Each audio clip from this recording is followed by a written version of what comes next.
24/7. News in the Mirror.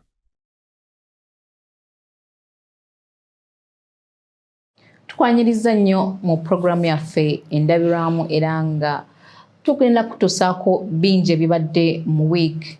Mubaddemu ebitiisa, mubaddemu ebisanyusa, naye nga abayita mu bizibu byonna tusaba Mungu ayongere okubagumya. Programu yaffe ekutusibwako aba Bomu Cultural Performers wamu n'aba Agapana Stones and Concrete. Leero mu studio sirimu nzekka era ndimu ne munnange Bazwe Emmanuel. Bazwe, tukwaniriza nnyo ku Media 24/7. Abatulaba n'abatuwuliriza mbalamusaako. Amannya gange bampita Emmanuel Bazwe. Ndi munnamawulire era mpangalira nnyo ku Parliament awo wengasakira. Tuzze okuwa amawulire agafudde mu wiiki. Byonna tuzze obbikuwa nga bwe tunaatambula. Kye tukusaba sigala nga otulaba era onyumirwe. Kale era bakulaba. Kakati nga tutandika amawulire gaffe aga wiiki mubaddemu stories ezitiisa kati nga entiisa yagudde ku bantu beggayaza. Abantu beggayaza abantu nga tetunagenda Gayaza Road kuliri eddwaliro abantu beggaba. Abantu beggaba. Omukyala eyassa abaana be. Omukyala eyassa abaana be.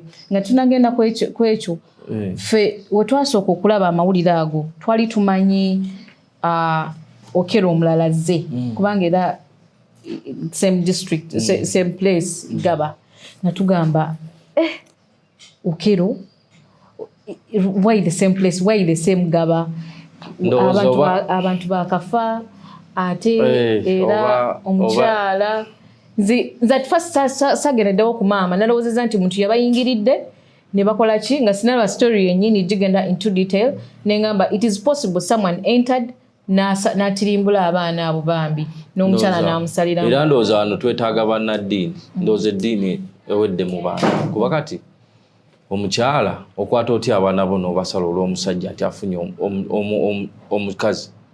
Twetaagamu eddiini obedde mu bantu bannaddiini oba omulimu simanyi oba ki ekivuddeko obuzibu. Naye jjukira bano abantu abo si Bannayuganda kuba mukyala Munnakenya Dorothy Namayo ne baawe wa ggwanga lya Mali Idris Troy. Ggwanga lya Mali babadde bawangalira eyo egonji. Kati okwata abaana bo basanjage Riyad oba ofaaki. Anti ebizibu bingi mu maka. Ate balina ssente. Oli aveewo omusajja omwavu nga anoonya muntu alina ssente. Bali balina ssente. Kakati I think ndowooza eddiini ewedde mu bantu. Twetaaga Katonda akomewo. Eddiini edde mu bantu. Bannaddiini bakole omulimu gwabwe ndowooza. Abantu bavudde ku ddiini nze ndabako kiva kubanga kati omuntu akeera n'osaba. Omusajja agenda vaawo abaana bo tebasobola kuvaawo. Omwana asigala akwagala okwata otya abaana bo n'obattambula okuba oli afunye omukyala. Okitegeera. Eddiini edde mu bantu, abantu badde eri Katonda. Naye oba abantu balina ebintu bye bakozesa kubanga in your right mind, in your sane mind, tosobola kukwata kiso. Simanyi, police report simanyi oba omukazi but kyemmanyi ali mentally well. Ndowooza oba yabaddeko ki ebintu ebimu obitunuulira n'okola ki n'obyewuunya kubanga kaakati okwata otya omwana wo n'omusanjaga kuba omusajja essaawa yonna asobola okukulekawo omwana wo tasobola kukulekawo agenda sigala ng'akwagala gwe maama ate bamaama okimanyi babeererawo abaana ndowooza omukyala. The pain bannange nze I cannot unsee those pictures kubanga nzijjukira interview y'omukozi ng'agamba nti maama yagenzeko regular yagambye kaakomewo ate situoba oba yabadde nti oba nti oba anyweddemu nti oba yabikoze nga tategeera. No, yagenzeko mu town y'Eggaba kati tomanyi kye yagenze kukola kubanga she came back later. Kati yagadde lumya mwami. Nti yagadde kulumya mwami because these things have been happening. It is not the first incident that is happening. Era waliwo abasajja bangi waliwo oli Kasoma yatta family yera naye yabasalaasala naye ne yetta. Waliwo abalala we've seen so many incidences era maka naye omukyala yagenzeeko eri mu town eyeggaba then nakomawo later on in the night kubanga omwami already omwami oyo yagadde kulumya mwami okyaka musiraamu kuba erinnya oliwulira Idris something erinnya ly'abasiraamu ate mu Mali olaba Mali nsi y'abasiraamu naye ne fenga bannayuganda ogwo si gwe mutima gwaffe yayagadde lumya mwami kati obulamu bwe bwonna agenda bumalira mu kkomera ndowooza tweddemu ng'abantu nga tonnasalawo either nkozi ng'abaddeko ekikyamu ng'ebyewaabwe byamulinnye omanyi wabeerawo eyo ogwo omuzimu obutera olinnye omuntu n'otamunenya nnyo n'osooka n'omuwamu obudde ne weebuuza ensonga eyo n'ogyekenneenya bulungi lwaki yakikoze abakyala nga baagala abaana baabwe bamaama bambi but ndowooza nga tumaliriza ensonga eno kyenyinza okugamba eggwanga tudde eri Katonda tukkiririze mu Katonda bw'oba onyiize funayo oba girasi y'amazzi onyweko okkakkane kati bye yakoze alumya musajja naye kati yamaliriza obulamu bwe bwonna ate ennaku zino abalamuzi bakambwe walabe bali be basalidde emyaka 10 oba 7 nga bagenda beera mu kkomera ate ennaku zino bakambwe basalira kufa myaka gyo gyonna oli mu kkomera akalabba just kadakikawe kati meaning bw'oba ofunye obusungu bufuge kakkana tokola kintu okujja nga yabaddeko n'empewo ze waabwe zimutawaanya beera nga mukkakkamu ensonga sooka ogiwa obudde tonyiiga ate ayinza n'obbanga oba yadde speculations nga tamanyi kyesitanategeera oba omusango gwe bagenda engeri gye batali bannansi ba Uganda bagenda bazza mu nsi zaabwe babasalira emisango gye yaguziriza wano agugenda kuggwera wano because eggwanga terimwetaaga nti oba bamuzze eri bamuwolereza eri yagukoledde wano era bagenda muvunaanira wano eno. It is so sad. Kale eyo nga tuvuddeyo ne abatuuze be Gayaza nabo eddwaliro lya People's Medical Hospital nalyo likyali mu kattu olw'okulongoosa omukyala ate omukyala n'amala n'afa ate nga omujjanjabi abalumiriza nti omuntu waabwe tebamukoze eki tebamusanyalaza ekintu ekyo sinakikkiriza bulungi kubanga osala otya omuntu kubanga fe abakyala nze bannongoosa bulongoosi ndowooza yabadde entuuko tukati omukyala layers zino olubuto lulina layers 7 okusala layer esooka ey'okubiri olaba ffe bebasanyalaza otuuka n'owulira n'omugamba dokita impulira n'oleekaana nnyo ng'oyagala bakubba eddagala okola oveeko kubanga otuuka ekiseera n'otandika okuwulira naddala nga process y'okusikamu omwana because it is hard, it is not that easy.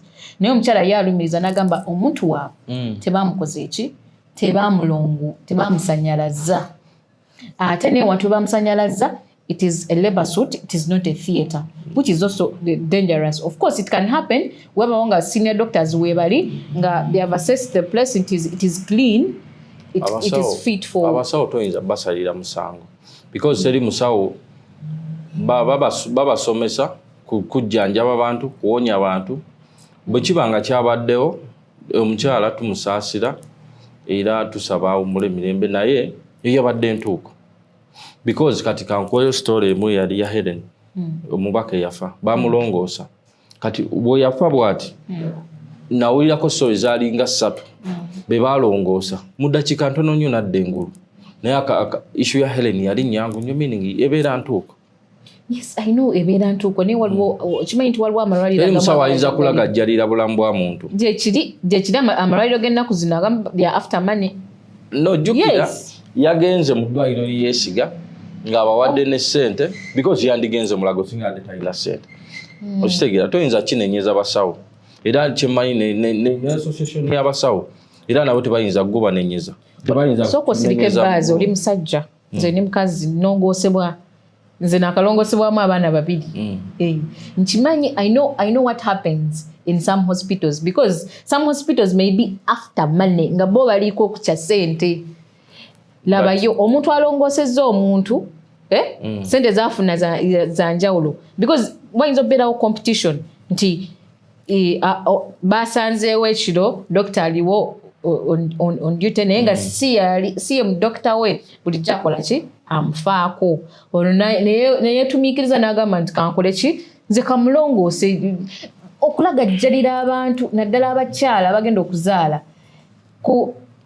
gye kuli yes entukubu eri era bambi no yes nze sinenya lwakuba nti tetwabaddeyo nkitegera anti nze nkugamba ng'omukazi I've gone through it I know I'm giving you my experience otuuka ku ddwaliro n'obagamba I want Dr. so and so kuba yabadde ankolako yategera history yange ebintu byange yategera nagamba doctor oyo taliiwo naye nze aliwo nze ngenda okukola ki nze ngenda okulongoosa nakulongoosa tamanyi kiriko tamanyi bulwadde bw'obadde olina history yo kati omukyala bagambye nti no yafunye gundi ya placenta badde manyi omulwadde akwatagana n'omusawo gira wano eno okitegeera ebeera ng'oyiga emmotoka instructor agamba gira wano gira wali mubeera mukwatagana n'ekirala tosobola kulongoosa muntu nga tofunye consent from the people but it was saving a life. Yes, it was saving life naye you still have to get the consent newe kiba kikibagamba yes wabeerawo 2 minutes please consent newababawe nga taliiwo bamukubira essimu yes naffe twalinako issue bwetyo baali bagenda longoosa mukajjajja wange ne basooka ne batugamba mukkiriza ne tukkiriziganya naye I think kweyo issue kyaze abrupt nga balina okutaasa obulamu yes ekyo kinakyo kibeerawo but still nga tebasoose because singa tebasoose ate kubira oli jjukira waneno muba mulwashinga omukyala oyo abalumiriza yabaddewo they did not ask for any consent kireka bo I don't know but police I need to employ police to still investigate this case babuze ku bantu ababaddewo abalala bakebere ku ne cameras but because hospitals must have cameras security yes why not kubeera security cameras of course omukazi yagambye nyina obuntu obunfumita omukazi it was not her first time okuzaala tukira kwadde kutaasa bulamu yes kutaasa bulamu kitegeera buzz ne tosobola kumala galongoosa muntu tomuyingiza mu theater yo theater jora bamala girongoosa balina girongoosa balina omusango yaga gusalira basawo wabaddewo I still think wabaddewo okulagajjalira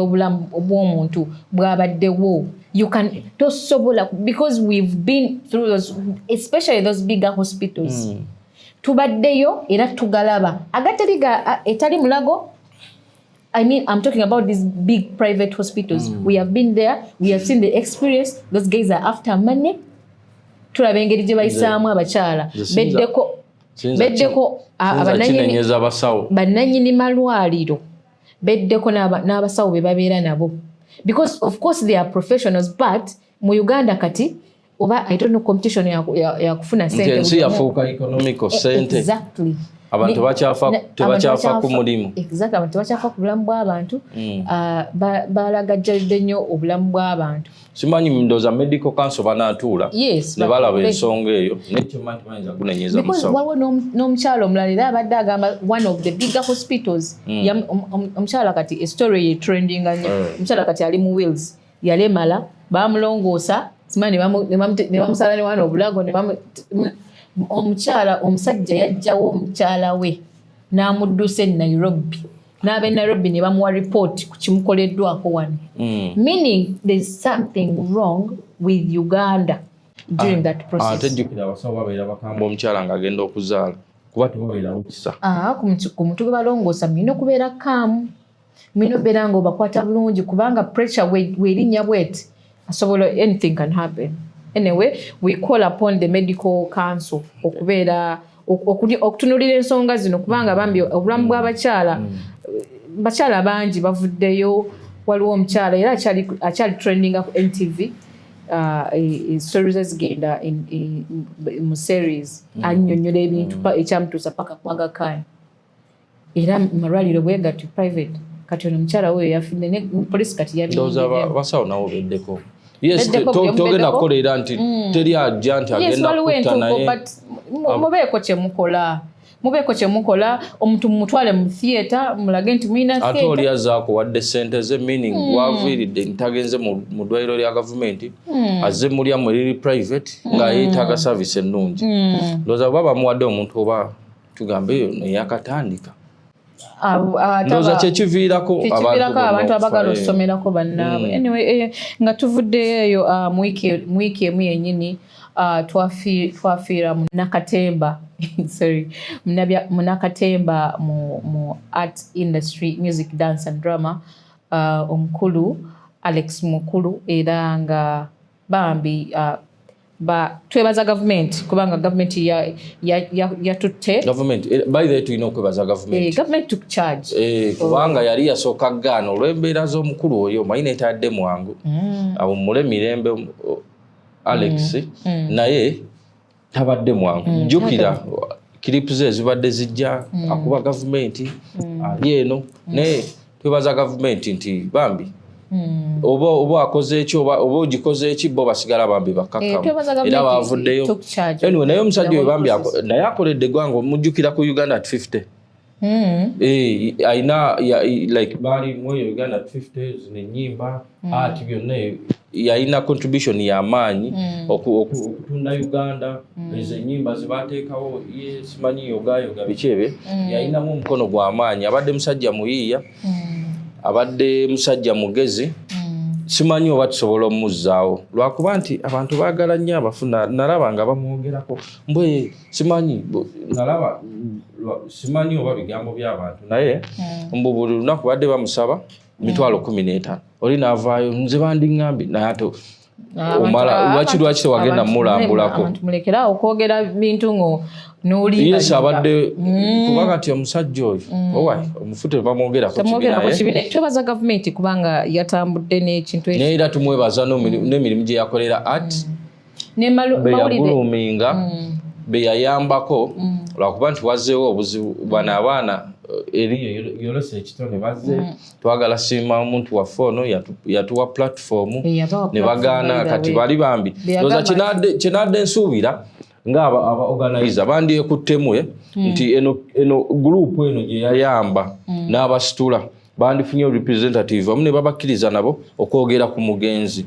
Jjukira ye abadde open gamba genda bino biveemu genda ogire waneeno wanugira bwoti mini bandi bawaddeyo omukisa nga bo ne basiima omuntu naye gye yandibadde yadde musanyufu kati baaganye ba opportunity okumwebaza oli yandibadde ne story okitegeera omusajja ono yaŋŋamba bwati ne bwati naye ate bambi babamye opportunity kubagayi nalabye anyumya story navudde Kalangala ni national neŋŋamba kangendera omusajja ono yampa platform naye bakoze bubi abaana abo kale bambi neera omwoyo gw'omukama Mungu agulamuza ekisa.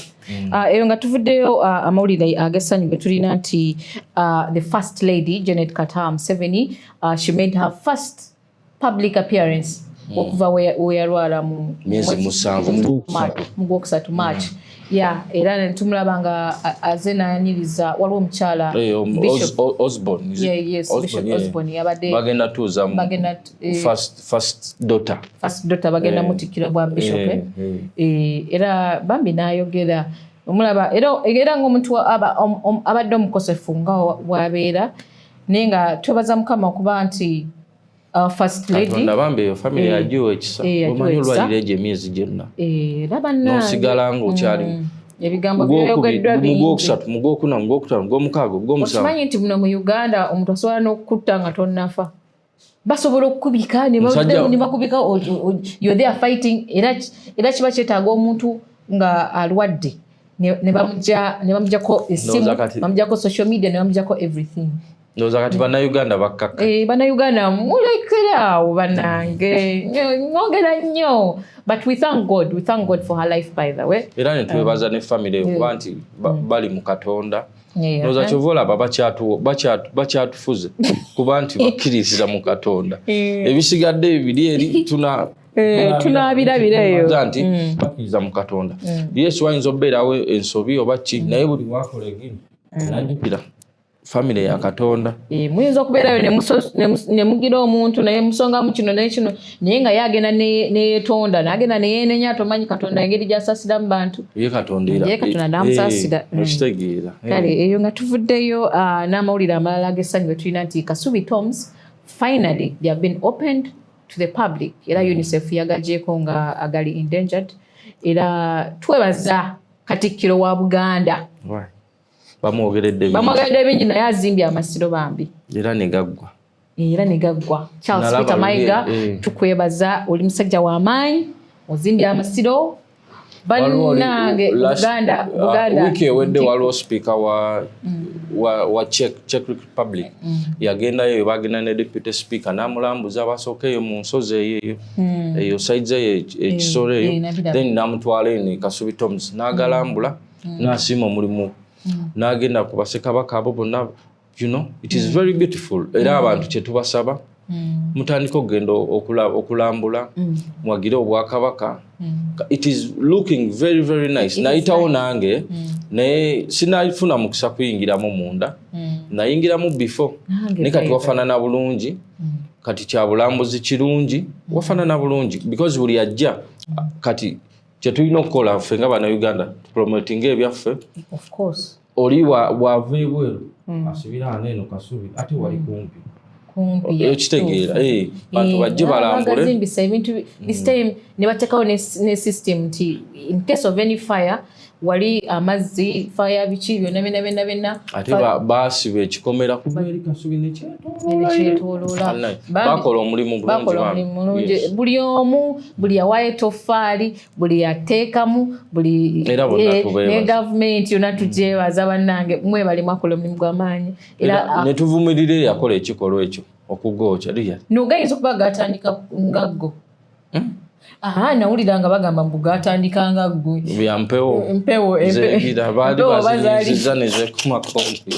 empewo zatabukamuka empewo kyakazanji nyivu ndowooza babitereeza mulaba sinario yonna babitereeze nabi abakyala nga batwala emmere emyumba gy'emmere siboka bayingira ate Bannayuganda bakyakiriza okuyingira mu Kasubi. Ndowooza bagamba olina ssente z'osasulayo awo.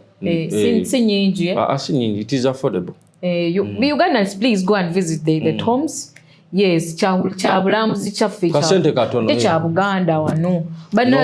Owulira buwulizi Ssekabaka Kintu simanyi Muteesa Chwatu genda olambule. Bano bajja kulambuza ono negundi ono agalamidde wano ono yegundi ono yegundi okitegeera. Moving on, tulina amawulire nga gavudde ku local government omwami Balaam ne deputy we Namere bakyagenda maaso okulambula amasomero ag'enjawulo. Nako babadde mu committee ya local government. Abaka babakunyiza ne babagamba lwaki bano abantu bemukwata muvuddeyo mukwata kabakawo bangi ba headmaster biki mubakwatira mu kamera. Ndowooza yes kye bakola kirungi lwakuba tebagoberera amateeka. Kati mu committee eyo chair yagamba naffe singa tubadde tukolanga mwe mukola twandibakutte because balina issues accountability ze baatuukamu. Kati waliwo guy oyo accounting officer yagamba ayina bano bakaawo abadde yatuuka okulitayalinga n'amulemezaako emirundi egi balinga 7 ne bamubuuza lwaki okola bwotyo mbu ate bona akola bulungi minisita n'amutabukira. Kati namugamba lwaki abaana bato we bali ate lwaki oteekawo oyo lwaki omulemezaawo ndowooza nga chain yanguzi bweti okitegeera. Tubeebaza bavuddeyo era ensonga yasolovingiddwa kati bali bagenda bagoba era omulimu gwe bakola mulungi. Kati oli kye nalaba nti babakuumirawo chain bweti nalaba kundi minisita anti kati ebyennaku zino obimanyi kulabisa. Kati ate n'omuntu azookuke. By the way, it is good. Batabakwatire mu kamera abantu abalala tebajja kukola ki tebajjagira kati olowooza wakyali ayinza ozanyira mu sente z'omuwa omusolo era gy'atannatuuka bambi ababaka Honorable Balaam mubaleke ne Honorable nalinga olaba actually is oversight nungi. Nze nina story gyenjala okuwa no minister wa works waliwo mu Rubijjawo okuva Namuŋŋoona paka Wise abasajja beefukutirawo ne babeerawo omusajja yajja n'awa order njiwadde wiiki emu oluguudo terwaggwa about that part bannaye abantu wali wanyiza nekasira nitubeera mu jaamu baba wa weekend tebyaggwa kati yagende ekyotera oluguudo olufuluma abantu wafuuka wawanvu lwakuba oluguudo lubi meaning oversight ezo gundi nungi abantu badde balya sente z'omusolo nga teri afaayo kale bambi tubeebaza abaminisita abo era gavumenti era bagende mu maaso just lwakuba nti bagoberera amateeka era abantu abo mwongere bakwatira mu kamera tewali buzibu era nga tumaliriza kubanga olw'obudde lwakadde tubadde n'emboozi nga 3 zetutanamaliriza emboozi ya amasomero babagalagidde bata abaana balekera okukozesa abaana bawummule wiiki 2 zokka wiiki 2 abaana muleke bawummule abaana omuntu alina okwebasa obwongo n'abaana baffe ennaku zino naye gavumenti yabagambye baleke bawummule olwo abawummula people need to rest just wiiki 2 zokka bawummulemu nekirala ebikwekweto bya taxi ebigenda maaso twebaza minisita yataddewo ennaku 10 aba taxi nazirabye taxi enkadde bagenda bazikwata kutandika ku Monday bitandika ku Monday bane taxi za lwakuba ba taxi nalabe bagamba mbu bandi bawadde emyezi 3 twetereze biki kale olumu otuula mu taxi n'ogiraba naye abasajja bano lwaki tebafa nekigula amafuta ga 15,000 olutuuka wali emmotoka n'ezikira meaning bannabiganda nabo tulina omanyife tuli bakujjukiza kubagambako terera wali bakujjukiza kubabeerako okitegeera naye bani bannannyini taxi ezo si bantu banene taxi teri mundooza munene abanene bali mu boda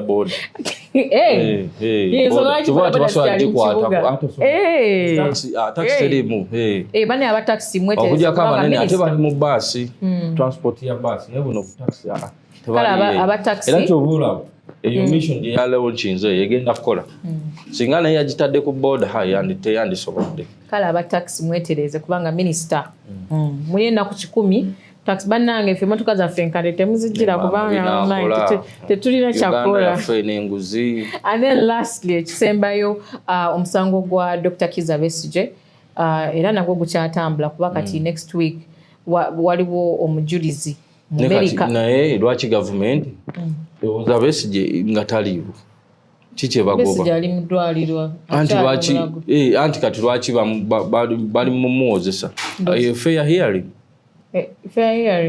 afunye obwenkanya anti kati balooya be babamuggyako n'abagamba kati omanyi theories nyingi mbu Besigye yatabuka olw'okuba oli agenda wa bujulizi ku Mande yagambye agenda leeta amaloboozi n'ebifaananyi nga bakola ezo mission zonna omusajja alumiriza omusajja nga bwe baali bagenda okutta omukulu okuggyako gavumenti ya jjajja nesimanyi nenzo ngendo okukkiririza gundi eyo ng'aleese amaloboozi ng'aleese ebifaananyi awo tujja okukkiririza nti omusajja ali mutuufu balooya bagambye batandise okweraliikirira mbu omusango guyinza omumegga ate bakambwe ennaku zino abalamuzi ennaku zino bakambwe Besigye bamusibyeyo emyaka gye nga 2 ng'ali eyo musajja wattu lwakuba nti bamwefeahira batta abantu bakola ki tubasabira bambi bannaffe abo batambuze omusango bulungi era ne Besigye tumusabira bamwefeahira naye bamuwe kyayagala bamuwozese yesu kati mwaletse omujulizi amulumiriza ne Besigye bamuwe omukisa gwe okitegeera naye asobola okwewozaako kati nalabye ne ku gundi Elias musajja watumbu tali bulungi waliwo yagenza omulambulako mbu ali mu kuggwerera tetwandituuseewaawo kale nga tumaliriza bugamba ki bwosobola okuwa mu bitambudde mu wiiki nga wetugasomye like what can you tell Uganda really wiiki omanyi tubaddeeyo nga tulondoola bali banguzi gwanga lino lirina ssente kyenalabye ne minisita yazze naawa omuntu afuna atya taxi waivers nti gavumenti esaasira nnyo abagagga ate abaavu ne babanyunyunta nnyo negwanga tuwa omusolo naye ssente zikoleze kyezirina okukola okitegeera tusaasira twongera okusaasira abayita mu bizibu era tusa okusaasira kwaffe eri famire egenda eyatuusibwako ekikangabwa ekyo kuba kikangabwa ey'omukyala kati agenda beera mu kkomera emyaka gye gyonna alina eri trauma abaana bange mbase you know abantu tweddeko n'abalya ssente za gavumenti bannaye mukole tuwa omusolo sente ze tuwa leka zikole kye zirina okukola ono ofunemu nono afunemu ekkubo nditambulireko nga ddungi fune service ennungi kuba nange omusolo nguwa bulungi kale bannaffe mwebale nnyo okutwekuumirako mwongere okutuwagira bambi naddala abaana baffe ababumu cultural performers nga owulira erinnya bumu cultural performers abaana bano tewali kwawula mu culture buli culture nga bweze babikola abaganda abanyankole you know buli omu obeera prepared for ab'engulu kuba bungeyo erimu remix kintabuli kya culture performance buli kyeweetaaga oba ku mikolo olina embaga osobola n'okucekinga ku YouTube channel zaffe kweziri n'olaba engeri gye baperformingzeemu for different occasions. Kale bambi mweraba mubeere bulungi.